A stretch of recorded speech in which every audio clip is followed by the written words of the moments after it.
Hello，今日同大家分享關於氣流年。咁五行派經常都會聽到呢一句，流年不是一個好東西。其實可以點樣去理解呢？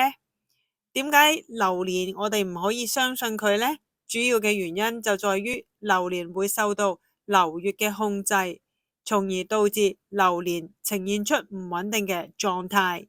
批八字嘅時候，五行派就會將天干地支分開嚟批。流年亦都會分開嚟判斷，地支嘅流年氣相當紮實，雖然佢亦都會因為流月破壞，但係佢好快就會恢復狀態。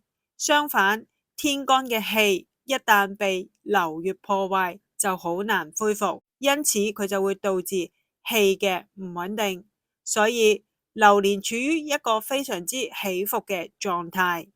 例如2026丙午年，假如火係你嘅官運或者係財運，咁你就要注意呢一方面嘅問題，因為容易出現好大嘅波動，好似坐過山車咁樣。如果丙午流年同你自己即係日主同五行嘅話，咁即係比肩流年，因為會被破壞，所以好容易變成五行派經常講嘅日主受克。運勢係相當唔好嘅，所以千祈唔好將流年當做係用神嚟睇，唔好俾佢嘅表象欺騙，因為用神係會被破壞噶，你想用都用唔到，亦都唔好太相信流年。